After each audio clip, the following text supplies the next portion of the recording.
Alrighty, people. Noon, and I think we're gonna get going here. Alrighty, we have Chris Sabick from the Lake Champlain Maritime Museum with us, and my name is Zach Matson. I'm the water reporter at the Adirondack Explorer magazine, based in Saranac Lake. Thanks a lot for joining. This is, a topic I think of a lot of interest in the region, and especially as we are here in 2026, the 250th anniversary of the American Revolution, the Declaration of Independence, and most importantly for us in the Champlain Valley, the Battle of Valcour Island. So, this October, on October 11th, we'll be marking 250 years from this kind of critical battle that unfolded on Lake Champlain between the fledgling American Army with its earliest warships and the gargantuan British naval fleet. And so last year, I did a lot of reporting on this topic, looking at sort of the history of what happened, but really the sort of very active and ongoing research into the battle and the remains of the shipwrecks from that battle that remain in Lake Champlain and have been removed from Lake Champlain. Um, so I was sort of surprised to learn just how much active research there is into the topic, and we're lucky to have Lake Champlain Maritime Museum Executive Director Chris Sabick with us to talk about that and much more. So I want to thank the sponsor for this event, the Waterfront Diving Center in Burlington, which I believe is the only dive shop on Lake Champlain. And so as part of my reporting last year, I learned how to scuba dive and got certified to do it, and was fortunate enough to take my first dive as a certified scuba diver with the co-owner of the dive shop, Jonathan Eddy, who went with me to the General Butler, which is one of, a dozen or so sort of publicly accessible dive sites in the lake. So Chris has been executive director of the Maritime Museum based in Vergennes, Vermont since 2023, but he's been with the museum since he was an intern in 1998. He's worked as the museum's director of archaeology and has been involved in a lot of the research on Revolutionary War shipwrecks, but other types of shipwrecks in Lake Champlain for many years. He's been underwater with the scuba tanks, looking for musket balls, cannons, all sorts of interesting things, uncovering ship timbers and documenting and learning a lot about them. So I don't know if there was anything you wanted to add, Chris, before we sort of jump into, sort of what happened 250 years ago on this lake. Sure. Well, first of all, thanks for inviting me to come and present on this today or speak with you about this today. I really appreciate that. It's obviously a subject that's near and dear to my heart and has been, an active research interest of mine since I first came to the museum in the late 90s. As you indicate, it's hard to believe it's been that long, but it's been a great experience. And obviously, I fell in love with the place and the history, and which is the reason I've stuck around for so long doing this work. It's obviously a very exciting year. 2026 is going to be a year full of great releases of information and the commemorations of the 250th. And I'm really excited to see how this unfolds, not only at the museum and with our ongoing research, but with all the other organizations that are commemorating these historic events throughout the course of the year. Yeah, other than that, the Maritime Museum, of course, is located outside of Vergennes, Vermont. We study not only the Revolutionary War, but the entire maritime history of the lake, beginning with its Native American habitation through the military period, which includes the Revolution. That wrapped up, we consider the end of the military period of the lake's history to be the end of the War of 1812. And then there's also a very extensive commercial history of the lake, which includes, of course, canal boats and steamboats and other sailing ships. So there's a tremendous amount of history out there, and great examples of all of those periods of history are preserved on the bottom of Lake Champlain, and that's where the Maritime Museum comes in to study and share that information with the public. Great. Yeah, so and I thought a sort of a lens into, what happened, we could, focus on the Congress for a minute. This was the sort of era that we're talking about in terms of the revolution was Benedict Arnold's hero era when he was, sort of a gallant victor and doing quite a lot before he turned. And his flagship was the Congress.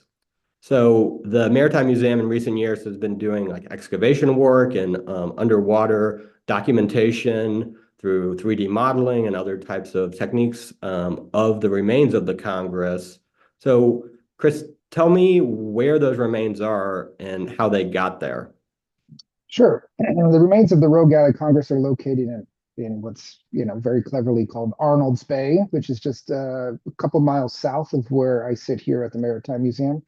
It's basically Arnold's Bay is located at the very southern end of a larger bay known as Button Bay, which more people might be familiar with. It is the site of a state park. And at the very southern end of that is this other little harbor, and that is Arnold's Bay. And that's the location that Arnold chose to drive the Congress and four of the gunboats, similar to the Philadelphia, onto the beach and to destroy them so that they wouldn't be captured by the British fleet on October 13th, so 2 days after the Battle of Valcour Island itself in 1776. And then he and his remaining troops and sailors escaped overland down to Crown Point and ultimately to Fort Ticonderoga. The remains of the Royal Galley Congress and these gunboats were burned to the waterline before the Americans escaped. They made sure that they were completely engaged. They left their flags flying in defiance of the British, who were in much larger ships and couldn't actually enter the bay due to its shallow water. So the Americans set up a defensive line at the back of the bay to defend the vessels until they were fully engaged, and they realized that they couldn't be salvaged. And then they departed. And then the British, ended up following them down the lake, but later came back and recovered what cannon and other material they could from those burned vessel remains.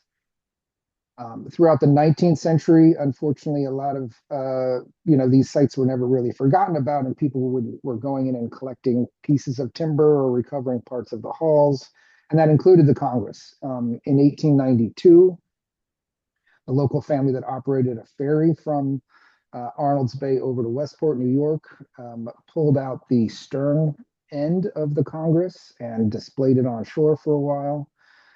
Unfortunately, it's deteriorated and it's mostly gone, other than two timbers that we still have here at the museum.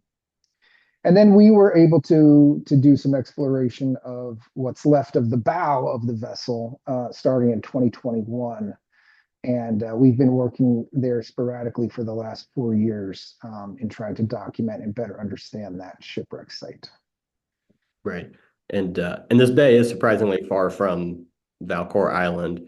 But you have, the what's left of the boat that had the ship that hasn't been hadn't been picked over, removed, or taken out, and over time it slowly is sort of covered in sediment and stuff.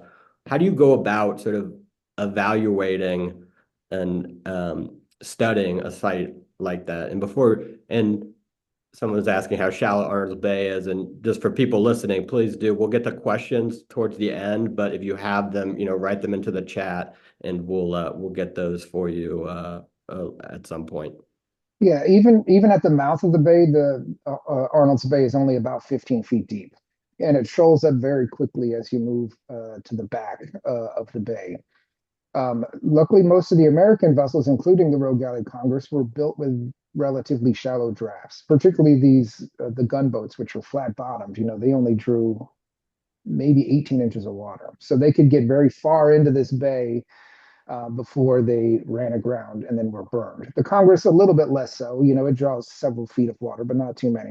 Um, the British vessels are more standard sailing ships, schooners, and ships of the line. They couldn't fit into that bay. They just drew too much water to safely try to enter the harbor without risking running aground. So that was it was a very clever choice of location in Arnold's that Arnold made there, because I think he had an understanding of what that would give him the window of opportunity to burn the vessels and escape before the British were able to swoop in there and capture them. And so how do you go about studying a site like this? Yeah, like Sorry, I missed the second half of your yeah. question. So once this site had been revisited, as I mentioned, it was visited frequently throughout the 19th century and early 20th century. In the mid 60s, a local avocational archaeologist and a group from what they termed their organization, the Lake Champlain Archaeological Association, visited the site in the 1960s and did some excavations there. That was one of the principals of that group was Bill Leach, who featured prominently in the article that led to this discussion.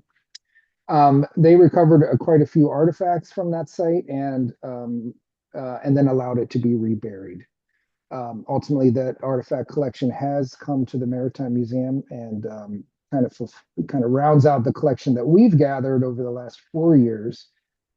When we returned to the site in 2021, we were able to identify just a few little frame tips from the Congress sticking up out of the mud.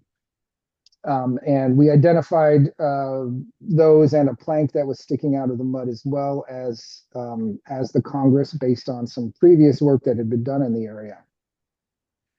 So once we had a good idea of the extent of the timbers that were present, then we used underwater dredges to vacuum out the sediment that had filled this piece of wreckage very carefully, very methodically, and I should mention, under permit from the Navy to do this work. The Sunken Military Craft Act of 2014, very clearly specifies that any sunken military craft belong to the U.S. Navy and they have management authority over them. So we had to work through our friends and colleagues at the Navy to get permission to access this site. As we're excavating out this site, of course, we're documenting the timbers that we're exposing. We're also documenting the location of any artifacts that we might encounter, which there were some. The majority of the material had been recovered in the 1960s by the Lake Champlain Archaeological Association. But we did find some smaller artifacts distributed throughout the hall remains as we excavated them. It's a very methodical and time-consuming process. It's one that I actually enjoy quite a bit. The dredge work is, you never know what's going to appear out of the next handful of mud, and that just makes it exciting. And I am particularly interested in the construction of 18th century vessels in general, and specifically these row galleys, because we just don't know that much about them.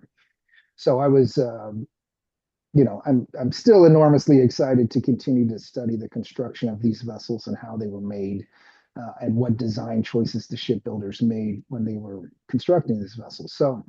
Right. And you can do that through this photogrammetry where you're taking thousands of pictures underwater that then are stitched together through software that can give you these 3D models that you can look at maybe in a way that you couldn't see just underwater through your goggles.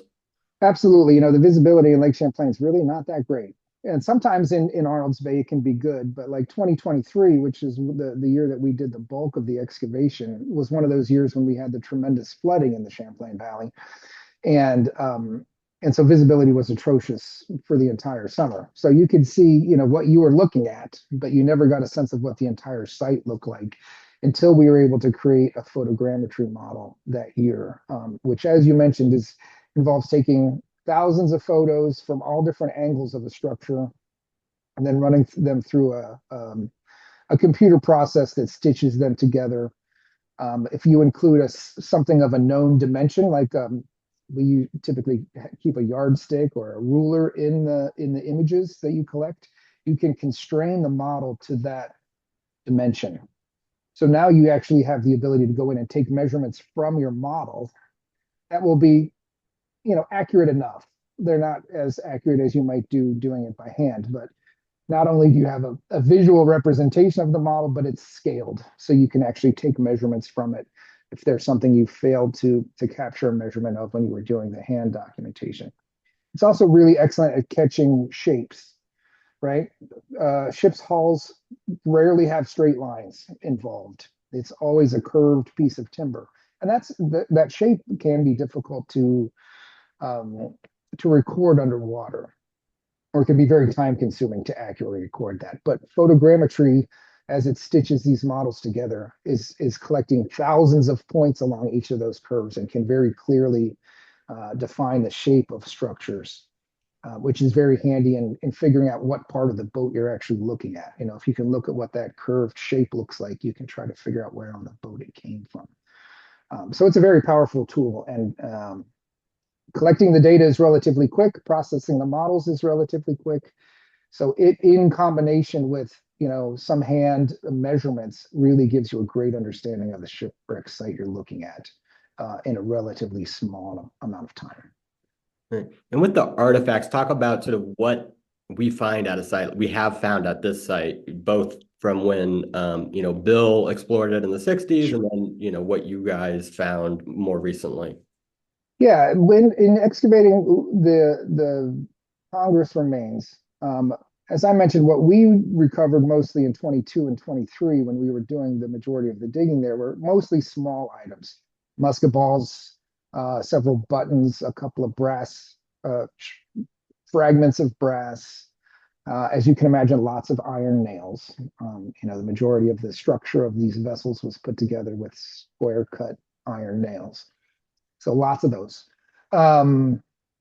The stuff that Bill Leach, excuse me, had recovered was a little more extensive and contained some larger items. He found some great, or they found some great shipbuilding tools, including a caulking iron, a nice big adze blade, um, and lots of other interesting stuff. Musket fragments from musket furniture. Um, I know he did find one coin, at least one coin, which is what kind of his prize possession, which is actually, I believe, a Spanish coin, strangely. He showed Um, it in his basement. Yep. yeah, he's got it framed in his Still basement. has it. Yep. Um, so lots of really interesting stuff. He also uncovered an inkwell with an attached um, pen, for lack of a better term, um, which was very cool. We actually found another inkwell around the site when we were doing metal detecting around the Congress site. We also encountered another inkwell. So we did find a shoe. We found a shoe up in the bow of the remains of the Congress. Though when we had some experts look at us, they informed us that boot actually dated probably to the 1830s and not to the Revolutionary War. So this is the other fact that we have to deal with working with a site in shallow water that's in a very active, still an active area, is that there's a lot of intrusive artifacts that make their way onto or potentially into the site as well. So Right. we have to And be very cautious about what we get excited And about. even yeah, and even before Bill Leach, there was a hobbyist. I don't know what we a more who had a hobbyist diver in the 1930s who had, I guess, what we would call a primitive setup, who Oh, pulled mate, yeah. in out of Arnold's Bay and displayed it in his front yard. Yes. Yeah. Bill Huber, Paul Bill Huber was a gentleman who was interested in exploring Arnold's Bay. And as you mentioned, had a homemade diving helmet.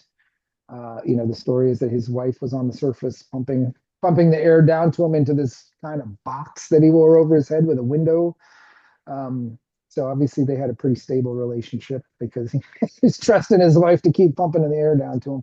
But as he was shuffling along the bottom, he found this small cannon kind of out towards the mouth of the bay.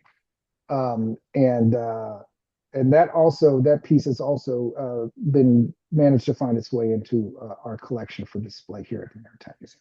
And even before that, as you were mentioning, people were salvaging ship timbers and like selling canes marketed as from, the Congress, or what it just sort of shows you the history, how connected and interested and engaged people have been in sort of these artifacts from, our Revolutionary era, going back as far back as you could go. Uh, Yeah, actually, I just got contacted 2 days ago by somebody from Illinois who has a sizable chunk of wood that has this handwritten note on it that says, recovered from Arnold's Bay from Benedict Arnold's flagship, the Congress.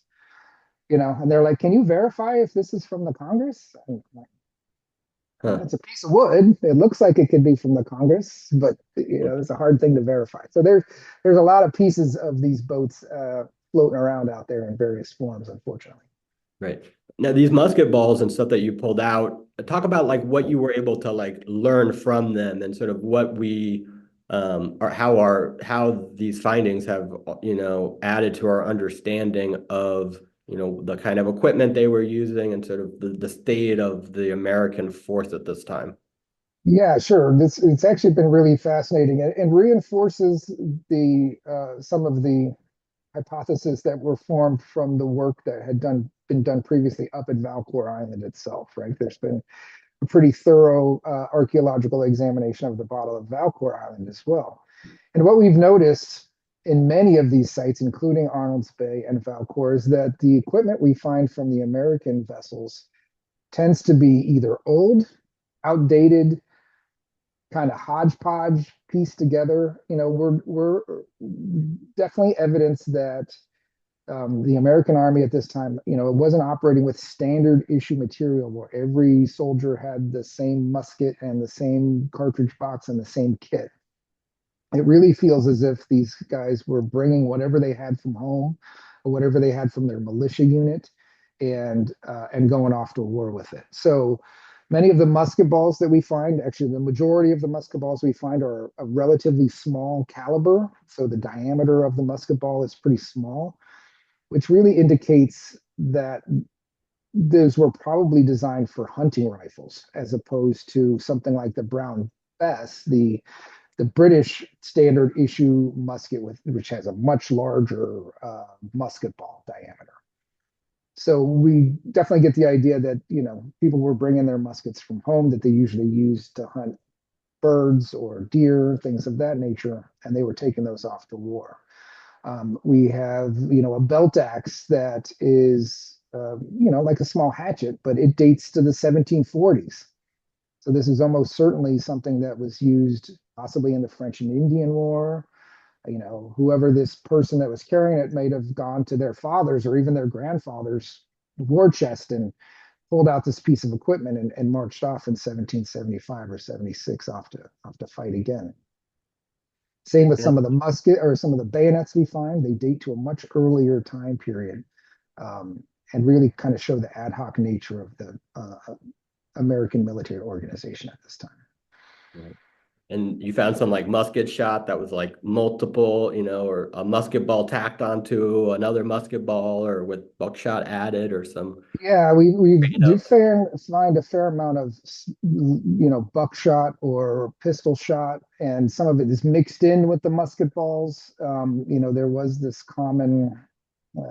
Actually, a lot of the British complained about Americans firing multiple pieces of lead out of their muskets at a time, which was not considered, gentlemanly to do in 18th century warfare, but that was not unusual. Um, Perhaps the most telling of these artifacts that we found in Arnold's Bay is a bayonet that's mounted to a stick.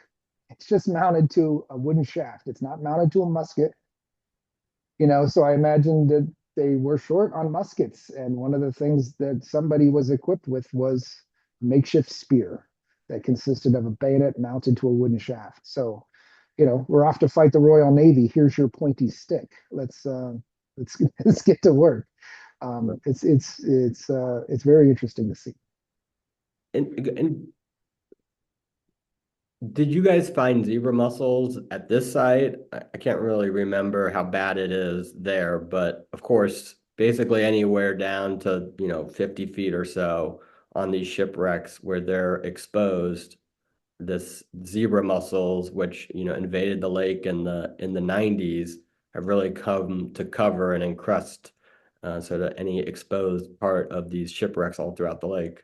So Yeah, the remains of the Congress itself, since it's mostly buried, other than these little frame tips sticking up, they have very little zebra mussel coverage on those connected timbers. There is in Arnold's Bay, there's a tremendous amount of timber just strewn across the bottom of the lake, which may or may not be associated with any of these shipwrecks from the 18th century, but certainly anything that sits above the mud year round is pretty much completely covered with mussels. I think that the frame tips that are sticking up are close enough to the mud line. They might have a couple of mussels on the very tip, but they luckily they have not been that severely impacted by mussels. But that's certainly a concern for pretty much everything else in the lake. Um, but in this instance, that's not a huge concern for the Congress remains itself. Right. And we will back up to Valcour Island in a minute, but at the Arnold Base site going forward, do you guys plan, to do, is there a future work underwater there that you're planning, or what would you envision the future investigation of that site could look like? Sure. Well, what we've actually found with this extant remains of the Congress is that it's the forward about 25 feet of it, and it's just the starboard side. So we found that the boat, which was originally sitting upright like this, broke probably when it burned, and there's reports of it exploding from cannon, from gunpowder barrels on board exploding. It broke the boat in half, and what we're looking at is really just the starboard side of the vessel. So we're really curious about if the port side of the bow is also there somewhere. So we're currently applying for some grant support to go back into the bay, probably in 2027, to do some exploratory work to see if we can locate any remains of the port side of the bow of the Congress. And if we are able to locate those, of course, we would do some more extensive excavation and documentation of those timbers as well.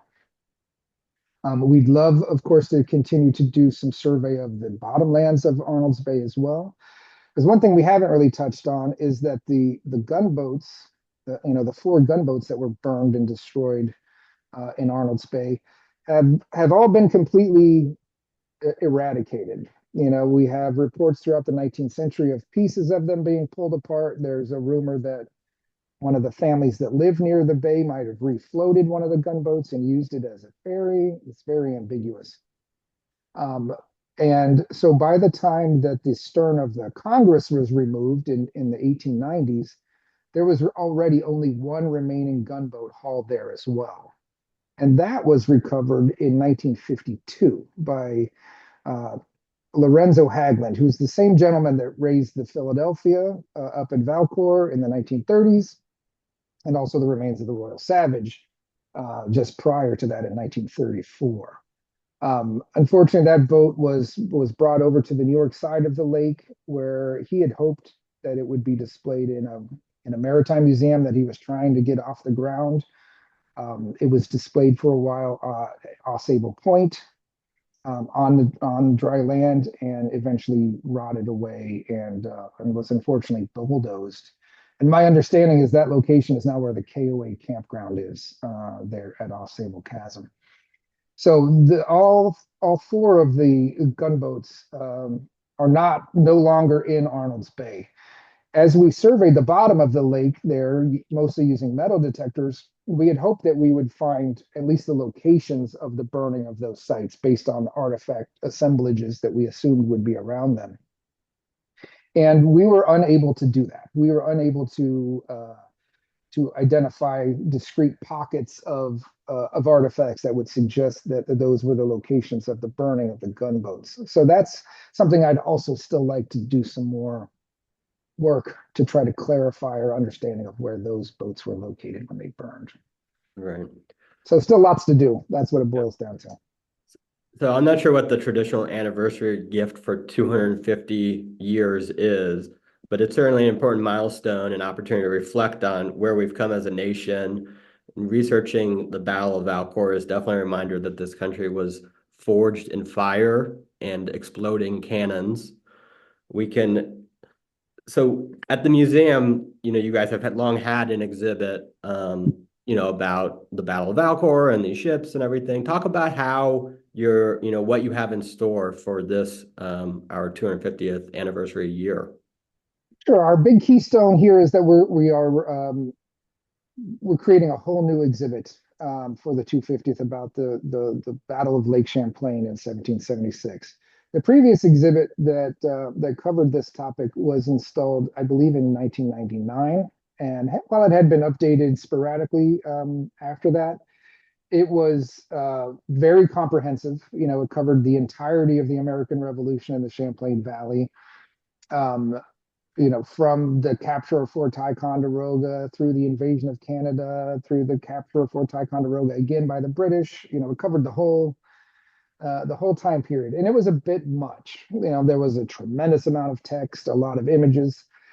So we really, as we look to creating a new exhibit about this, we really narrowed the focus down to the 3 days of the Battle of Lake Champlain. So October 11th, 12th, and 13th. That was really our focus, so that we could go deep on each of those days, and also represent our study of those 3 days through the artifacts and the shipwreck remains that have been found associated with each of those 3 days. So we've kind of narrowed the focus. We're incorporating many more artifacts and much more of the research that we've done in those years since the creation of the first exhibit. We're having more hands-on and interactive components of the exhibit, and we really hope that it will be really reflective of the research that we've been doing around this topic for the past 40 years.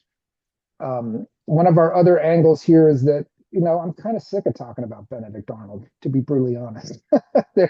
Benedict Arnold was one of the guys at this battle, but there were hundreds of other people involved. What do we know about them? What do we know about their families? What do we know about the other people that are associated with this conflict, and how can we learn about them? So we are incorporating a lot of firsthand accounts, but not from the big guys, not from Arnold, not from Carleton.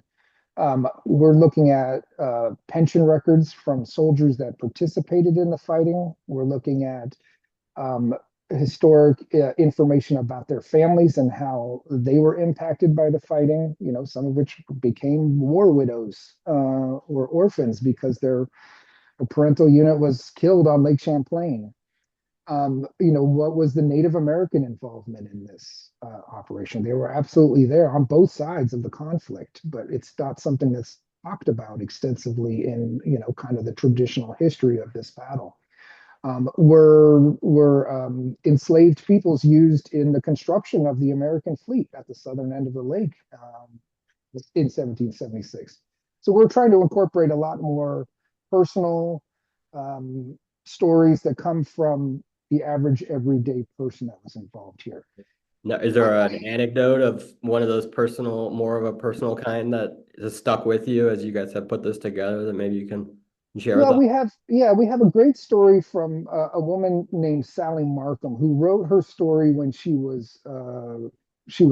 think she was in her 70s or 80s when she finally wrote down this story about her involvement as a child in 1776. She was born into the Kellogg family who lived just north of what's now called Arnold's Bay. And as the fighting was happening, her and her family actually got into a bateau, a small boat, rowed between the British and the Americans with cannonballs flying over them to escape to Crown Point. They knew they had to get out of the area. And so she's got this harrowing story of them, jumping into this boat and rowing through the active conflict that was going on so that they could escape. And those are the kind of things that, you maybe just don't hear about in Benedict Arnold's report on what happened that day, which, obviously all come with various biases and things of that nature as well. So those are the kind of stories that we're really highlighting in this new exhibit.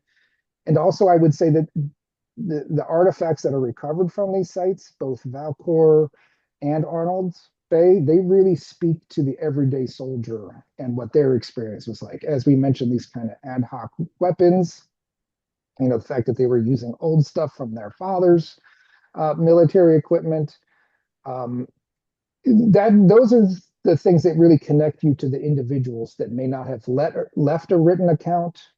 We're not finding Benedict Arnold's briefcase or whatever. We're finding stuff that's associated with the everyday soldiers and sailors that were operating on these boats. We're finding animal remains that might suggest what they were eating. We're finding, the equipment they used. We're understanding the vessels that they lived and operated and sometimes fought and died on better. So we're really trying to focus the the exhibit on the stories that can be told from the firsthand accounts of these average everyday people, as well as the artifacts that they left behind. Right. And that exhibit will be open when you guys reopen here in the spring? Yes, it's going to open here in the spring, May of 2026. So we're in the process now of finalizing all the text and selecting all the images, and we still have a tremendous amount of work to do, but it's all trending in the right direction, and I'm really excited to see that come to fruition. And when people have an opportunity to get in there and walk through this exhibit and sort of, what do you hope people sort of take away from this experience and sort of as we reflect on this anniversary, what do you think is important for people to think about?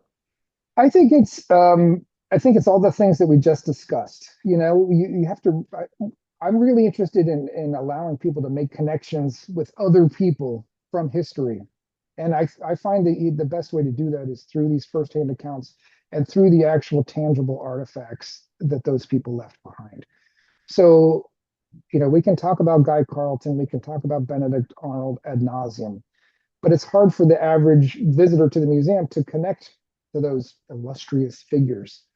I think it's much easier to connect with everyday soldiers and sailors and their families through these stories and through these artifacts. And so I want that to be part of what people take away. This wasn't all glory and honor. Warfare in the 18th century was bloody, gory, nasty business. Some of these pension records that we find talk about, I lost my eye at the Battle of Valcour Island and I lived with that scar for the rest of my life, or I watched my lieutenant get blown apart. It's grisly stuff, and I think that people need to have an understanding. As you mentioned at the beginning of this section here, the country was forged through violence, through fire, through fury. It wasn't it wasn't just a bunch of glorious marching around. It was a lot of ugly fighting. So I would love for people to walk away with the fact that it's not black and white. It's not all the colonials versus the British. There was a whole spectrum of participation in these events, and it wasn't always glorious and wonderful stuff to be experiencing. It was hard.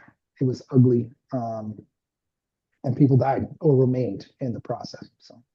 Right. Zooming back, there was, in 1776, the British are, well positioned in Canada, and the Americans are, racing through the spring and summer of 76 to build out their fleet to defend Lake Champlain, because this is this corridor that if the British could control the lake, they would have, could have passage into the Hudson and down to New York. And of course, they at this time are also bringing in, a very significant naval force into New York Harbor and all of this. And so this is why, right, this is a strategically important corridor at that time in history. So talk a little bit about sort of, these boats being built. They were it was Skenesboro, which is now Whitehall, and sort of what that sort of preparation to girding for battle on the lake looked like. And then we can talk about what happened on October 11th. Sure. Yeah, the shipbuilding effort at Skenesboro during the summer of 1776 is really fascinating. In 1775, the American forces had captured a number of small sloops and schooners on the lake, and that kind of formed the core of the fleet to begin with.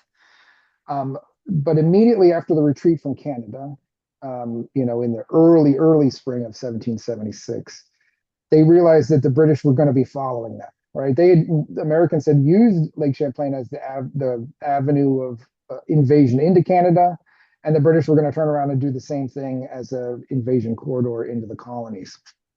So they knew they needed to defend the lake as vigorously as they could. So that's why they set about building this fleet.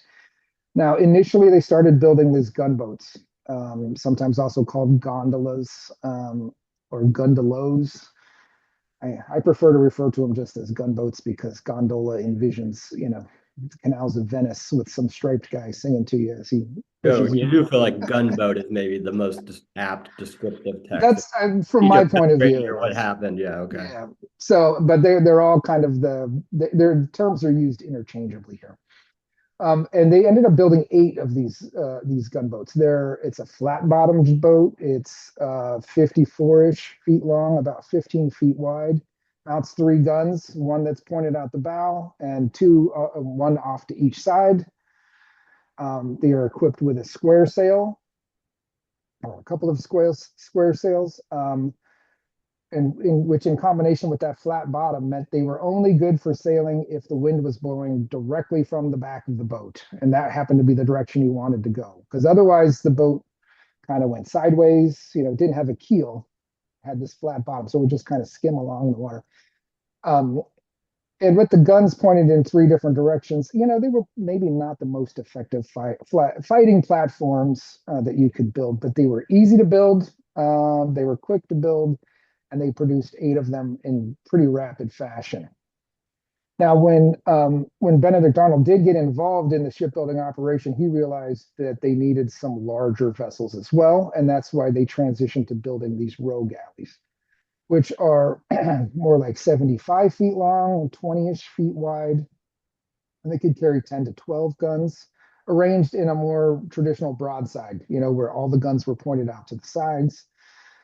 They were equipped with lateen rigs, which is a fore and aft, these big triangular sails. They're arranged fore and aft like a schooner might be. And they were much more, that's a much better rig for sailing in the confined waters of Lake Champlain. Um, so that was certainly a big transition. And they brought in specialist shipwrights to work on these larger vessels from all over the East Coast. The team that built the Congress specifically came from Philadelphia. Um, and so it was a tremendous effort because, they had to create everything here or have it shipped up from the Hudson. So they were sending wood cutting parties as far away as 12 miles to find suitable white oak trees to cut down, and then limbing them and then bringing them all the way back to Skeensboro to have them milled and shaped and then put into the shipwreck or into the ship, which would eventually become a shipwreck. Um, Meanwhile, rigging and iron fasteners and stuff that they couldn't produce on site were being stripped from vessels on the Hudson River or bought in the Hudson River and shipped up through Lake George, um, down from the Albany area. So an amazing effort. They had to pay the shipwrights an extraordinary amount of money to encourage them to come to this, absolute wilderness station on the front, what would have been the frontier at the time, to do this work. Because These they all had lucrative jobs on the East Coast. They had to lure them away by paying them ridiculous amounts of money to come out here. right. And within months, these ships, at least the ones we're still very interested in, were on the bottom of Lake Champlain. Yeah, they were really building this fleet for one battle. They needed it to last 1 year. Um, they weren't building the Victory, which they expected to last for decades, or in this case, centuries. These boats were really built fast, pretty dirty. Actually, just got some information about the wood that the Congress is made out of. One of the things we were able to accomplish in 2025 is just collecting a number of wood samples from different elements of the Congress, and I just got the results of that typology back over the weekend. And the majority of the timber is white oak, which is not surprising. But a couple of the framing timbers are ash, which is an unusual shipbuilding timber. And one of the upper timbers is actually made out of hickory, which is absolutely a terrible shipbuilding wood.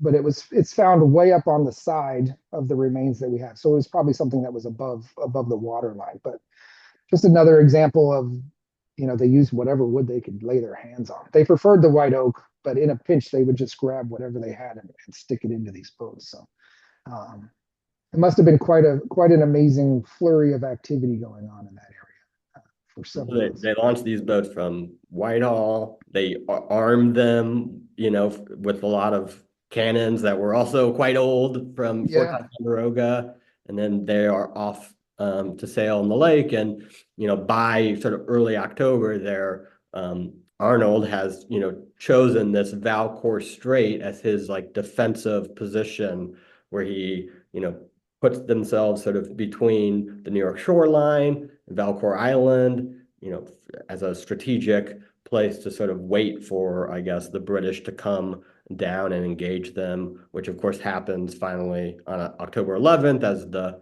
British fleet sort of rounds the southern part of the island there and meet the American fleet, in hours of intense gunfighting. Yeah. Yeah, it's really quite a remarkable story. And the location there is once again a pretty clever choice by excuse me, by Arnold. Because it forced the larger, more powerful, better manned British fleet. Right? Naval conflict in the 18th century was all about who controlled the weather gauge, who was in the upwind position in the battle. So by choosing this location, he forced the British to sail past the American fleet, downwind, and then to try to come back up into the wind to engage the American fleet there in the Straits of Valcour. And a lot of the larger vessels in the British fleet just couldn't do that. They weren't equipped to sail up into the wind. So the majority of the fighting on the British side was carried out by their gunboats, which could also be rowed, just like the American gunboats, and a couple of their smaller schooners that were much better at sailing up into the wind.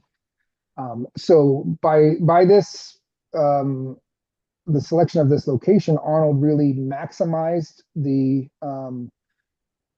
fighting effectiveness of his fleet and diminished the British fleet, which is why why being able to choose the field of battle yourself is always an advantage. Arnold was able to anchor his fleet so that his crews could concentrate on firing their guns.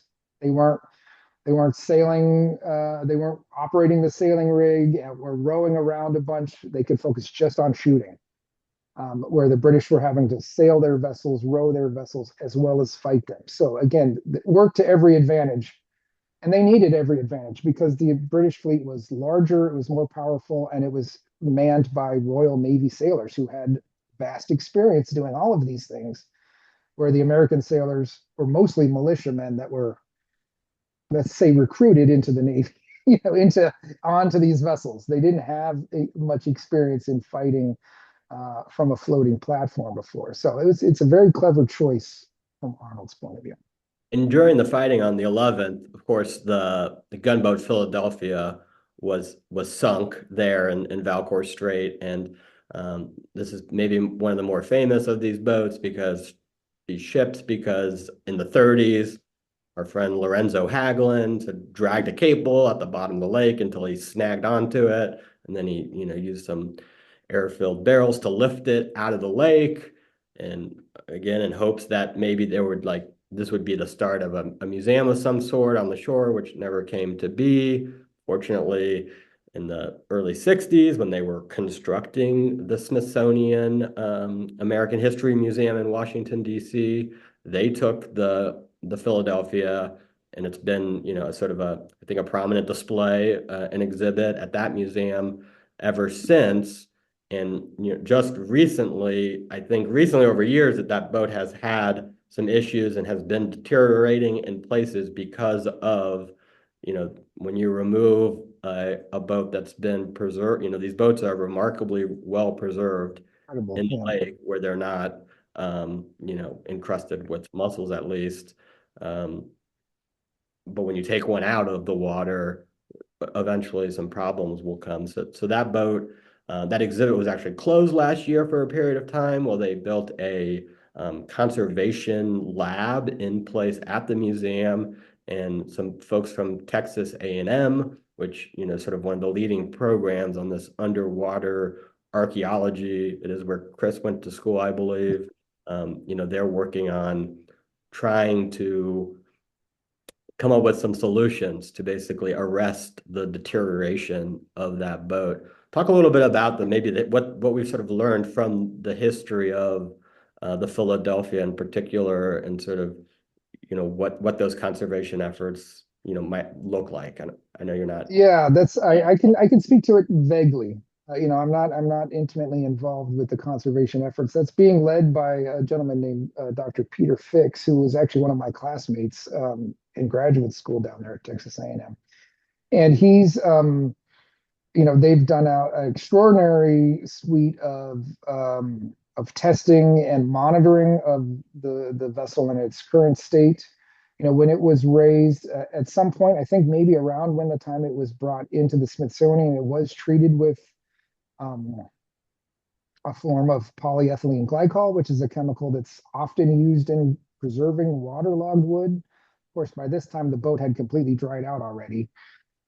So applying PEG to it probably didn't really help much. And then they applied a coating of liquid nylon on top of the wood to try to trap that preservative chemical inside. And unfortunately, over the years, that liquid nylon has solidified, shrunk, and now it's starting to peel pieces of the surface of the wood off, or starting to fall off with it as it shrinks and changes shape. So that's principally they're trying to reverse that process. They're trying to remove that coating. They're trying to stabilize what's left of this wood underneath. And a wood, when it's been waterlogged for, in this case, hundreds of years, when you bring it out of the water, it's really the water that's penetrated into the wood that is the only thing that's helping it keep its shape and size. So when that water is allowed to evaporate, the cell walls inside the wood collapse and the wood shrinks. That's why if you see pictures of the Philadelphia today, you can look right through it. There's 2-inch gaps between the planks in places. That's because those planks have just shrunk terribly. Um, so the current conservation efforts, as I understand them, are to try to remove that liquid nylon coating and to stabilize what's left of the wood there, and to get it into a more stable situation so it can last another 200 years and be continue to be the centerpiece of their military display there at the Smithsonian. I know that it will be undergoing this treatment for a number of years, um, but I believe that enclosure that they've placed around it now has viewing windows, so visitors to the Smithsonian can still look in and see the work as it's ongoing. Really looking forward to see what they were able to achieve in that process. Right. And I was out this summer, Texas A&M, a team came up and were diving at the site in Valcour Strait of where the Philadelphia was removed to see if they could find any additional artifacts, or I think it's a top mast that it's been missing, or a swivel gun. So there's sort of constantly this search for the parts that we know should be somewhere, right? Yes, certainly in the 1930s when Haglund removed this wreck, he wasn't an archaeologist. It wasn't done in what would now be considered an archaeologically approved method.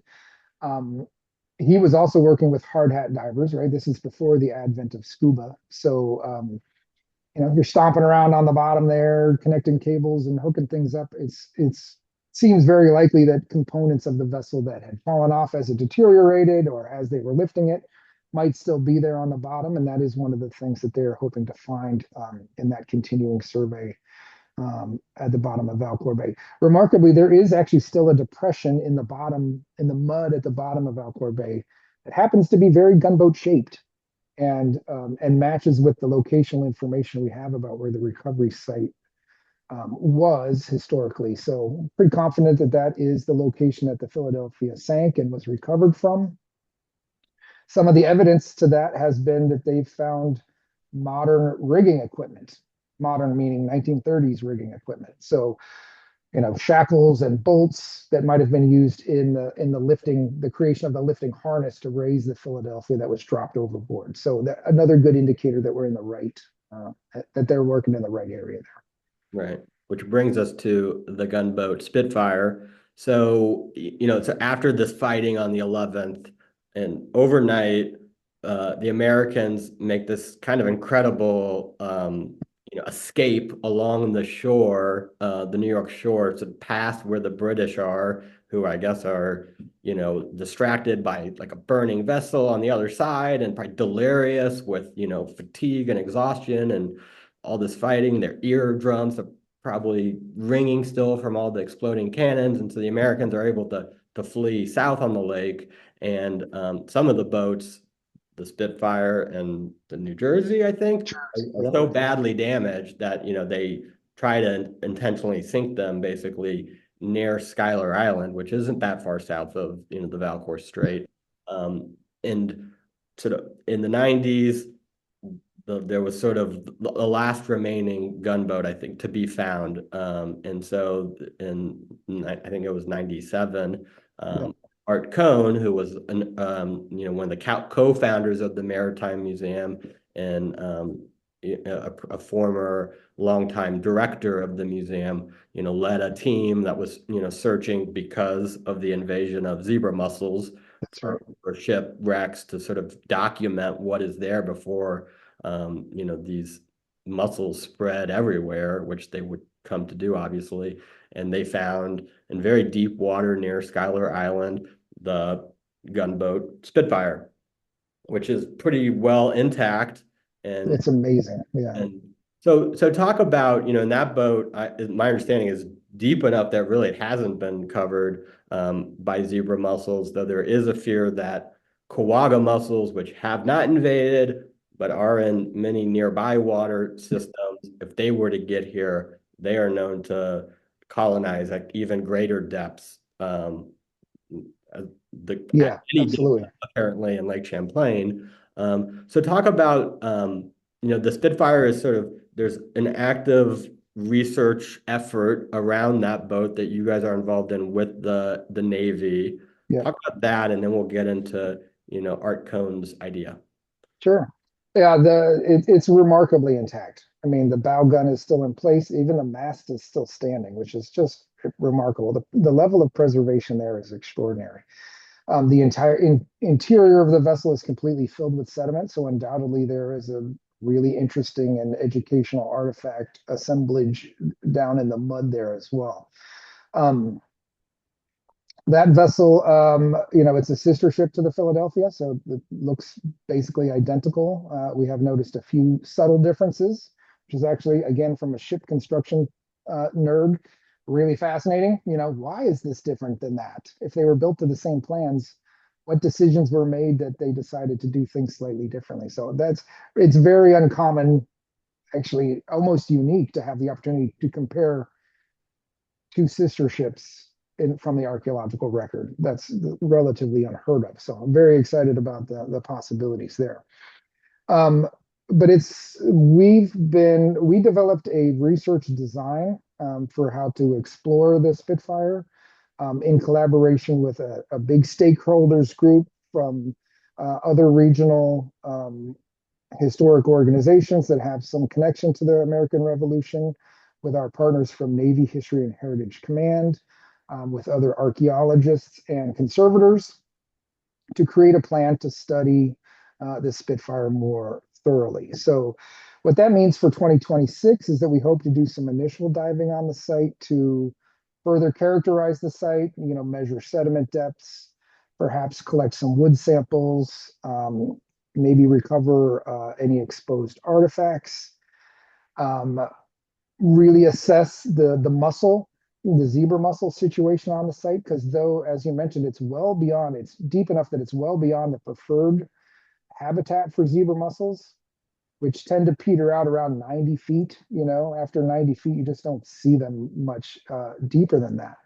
But what we found on the Spitfire, even though it's much deeper than that, is that there is a small colony of zebra mussels on the boat, which apparently have been washed into the site along with a lot of aquatic uh, plant material that must be washed out of a shallower bay on the New York shoreline. And then it kind of rolls across the bottom of the lake like a tumbleweed, and it snags on the site. Within that weed mass, there's some zebra mussels that had been living there. And as the weeds deteriorate, the zebra mussels just relocate themselves to the Spitfire structure. Now, the colony isn't expanding in the way the zebra mussel colonies do in shallow water. I don't think they're reproducing down there, but occasionally some more get washed in, and then we see a few more mussels on the site. So that's something I really want to get a better understanding of, is exactly how they got there, how many are there, what impacts are they having on the site. Because one of the things, as you mentioned, that we're really concerned about is the arrival of quagga mussels into the Lake Champlain ecosystem. These quagga mussels, very close relative to the zebra mussel.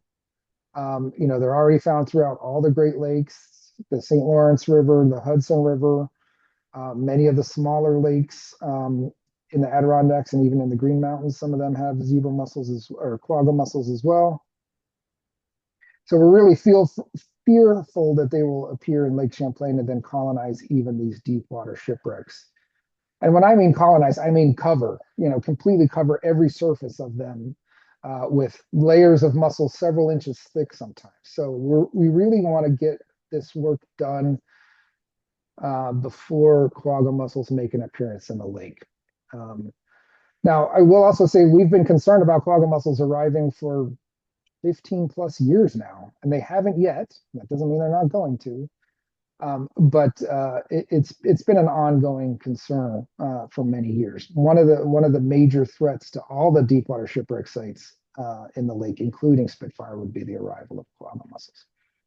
So this summer, again, we hope to do some preliminary work, gather more information, gain a better understanding of the site and its environment. Hopefully, with the idea that would build into potentially a larger project in 2027 or later beyond that, in which we might be doing some actual excavation, recovery of artifacts, things of that nature. Right, and this could be over.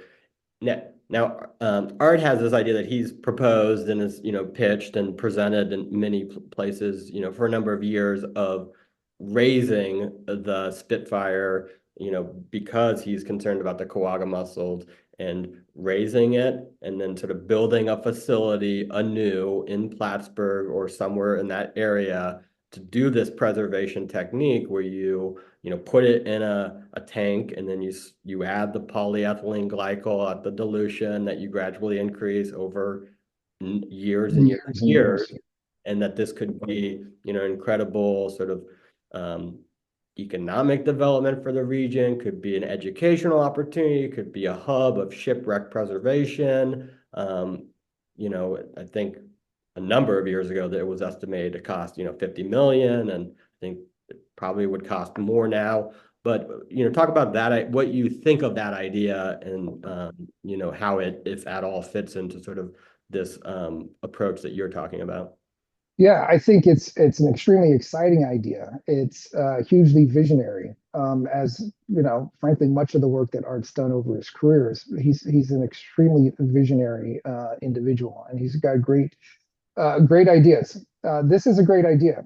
It has a great price tag attached to it as well, which funding that project of that size is extremely difficult.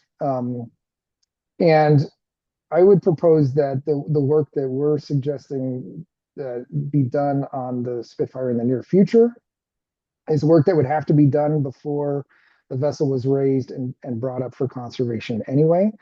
So I would like to say that our work is could be seen as a stepping stone towards that. If funding should arise, if the support was there for that to happen, ultimately, this is work that would need to be done before that happened anyway. I'm personally, from my point of view, I believe that the ship in situ, in its location, has the most value archaeologically. That's the environment that it was sunk in. That's where it belongs. The lake preserves the shipwreck for free. The cold, dark water of Lake Champlain is an extraordinary preservative environment, and the mud at the bottom of the lake is even better. So, for the short term at least, I think that studying the vessel in place is the right way to move forward. Again, but I'm not precluding the idea that if funding and support for raising and conserving the vessel were to materialize, I don't see a reason why that shouldn't happen. but I don't think that waiting for that to happen should preclude us from moving forward to do some of the preliminary work on the site and think about excavating the interior, recovering the associated artifact collection and things of that nature. Right. So let's study it underwater and keep talking this idea out and seeing, if we can. And monitoring for those quagga mussels. If the quagga mussels start to show up, they could change the calculus here in a real hurry.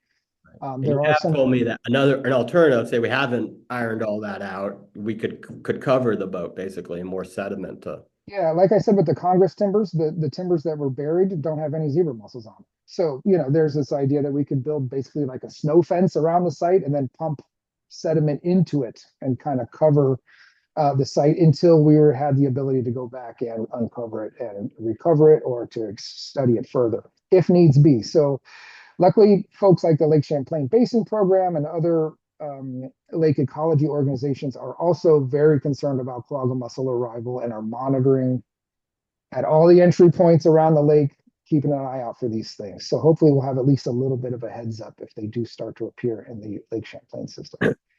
So that there's a job for all of us. So in the last like 10 minutes or here, we can go over some questions. Thanks Sure. everyone for sticking with us. You sort of just alluded to this, but someone here is asking about what are the sort of environmental conditions in the lake that do make it, so good at preserving these wrecks, and how does that compare to, say, like a saltwater site that you might come across? Sure. Yeah, we were extraordinarily blessed with excellent preserving environment in Lake Champlain. Again, it's the cold, dark, fresh water being a really big part of that. Particularly if you're talking about the depths that a vessel like the Spitfire is at, it's about between 35 and 40 degrees there year round. Never changes. It's always dark down there. Trust me, it's very dark down there. So there's no sunlight damage. It's again, the fresh water doesn't support organisms that might feed on the wood. What we see often with saltwater sites is that there's an organism called a teredo worm, which it's actually a little mollusk. It's not a worm at all, but it eats wood. It feeds on waterlogged wood. Um, and it's also known as the shipworm. And even in the 18th century, they complained about the fact that their vessels, while they were sailing them, were being eaten by shipworms, which is why later in the 18th and into the 19th century, they started to put copper sheathing on the outside of a lot of saltwater vessels, is to try to minimize the damage done by these teredo worms. So when a vessel sinks in saltwater environment, often you never find any exposed wood above the mud line because the teredo worms have just eaten it all. So the only parts of the boat you find are buried in the mud. We don't have that issue in Lake Champlain. Some of the shipwrecks that we document and open in the preserve system, they literally look like they sailed down to the bottom of the lake and they're just sitting there. The Spitfire is a perfect example. It looks like it just sailed down there yesterday, but it's been there for 250 years now. So and the mud, as I mentioned, is even a better preservative environment than just the water column.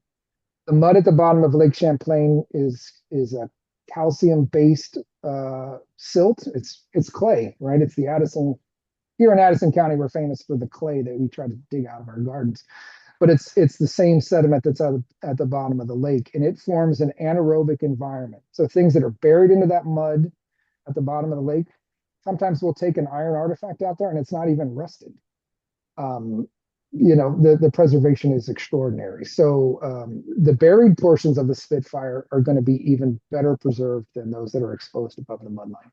Right. And the question just came in about how the Spitfire has been explored and documented. The scuba or ROV or other. I know it's been a combination. Not a lot of people have died. Yes, both. Yeah. So Yeah, people have dove the site as well. I think even recently you said some naval divers were in the lake. yeah. In the summer of 25, we had a few Navy dive team from Navy History and Heritage Command that did, I think, 3 dives over the summer of 2025. It had been visited by divers, including Art Cohn, shortly after its discovery and a couple of times in the intervening years. But more frequently, it's been visited by remote operated vehicles or ROVs, which are Really great at collecting visual data, and in fact can be used to collect the data to create the photogrammetry models as well.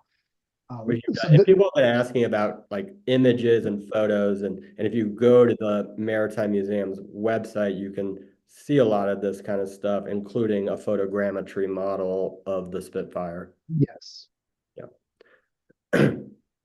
And and there's another question about the legal protections. You sort of alluded to the Mhm. Shipwrecks Protection Act, but and the Spitfire is at depths greater than what is recreational dive. So even if you're Yes. like an advanced certified recreational diver, you shouldn't go looking for this boat. But talk about, what are the legal protections? I can't just go and take a cannonball out of the lake. Sure. I know a lot of people have over time. Unfortunately, yes. And as we mentioned, from the wrecks down at Arnold's Bay, over time they were yanked out of the water and they've just rotted and deteriorated and are gone. Um, so the bottom lands, as we call the bottom of Lake Champlain, belong to the state who's which side of the line they lay on. So the majority of the bottom of the lake is owned by the state of New York, or it's owned by the state of Vermont. Therefore, all the shipwrecks on those state bottom lines belong to the state, right? It's the state's responsibility to manage those resources, unless it's a military vessel. A military vessel which is sunk while it's still in military service, still flying the flag of the country that it represents, belongs to that country in perpetuity. So that's true of the Spitfire, still belongs to the US government. That's also true of British vessels. Like there's the sloop Boscawen down near Fort Ticonderoga, still technically belongs to the Royal Navy, to the British. And if we were to go do work on that vessel, we would have to get permission from the Royal Navy to do that work, even though it's sunk in the United States. It's very complicated.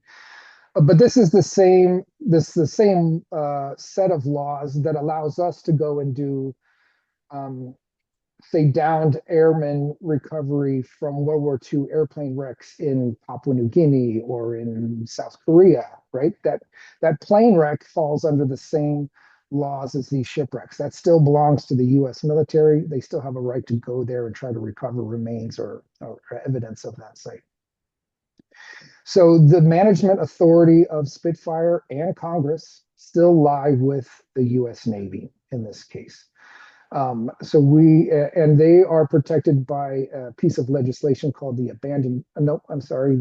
Military Sunken Craft Act of 2014, which very clearly stipulates naval authority over these resources and also lists the potential consequences if you were to intentionally impact one of these sites by visiting it and stealing some artifacts or damaging the vessel.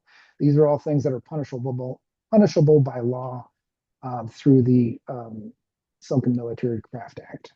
Yeah, I think So that's the basic legal framework. It's obviously very complicated. yeah, I was puzzling over whether the Spitfire would be like the oldest vessel, basically, that would fall under this, that is the Navy's because of this law and everything. And I mean, there aren't many American warships that would predate this, right? That's certainly true.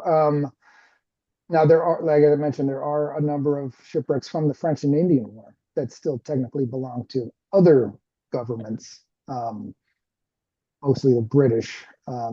We have yet to encounter a French vessel that we could say was still in French possession when it was sunk, but that's not an impossibility. Yeah. Okay. Yeah, so there are more questions about another question here about like someone sort of noting that they watched this new documentary from Ken Burns, and I don't know, it seems like maybe they don't feel like this Battle of Lake Champlain was given the prominence that it deserved. Do you feel like in the larger narrative of the Revolutionary War, the story we tell about it, do you feel like this battle's position is given its rightful place? I don't.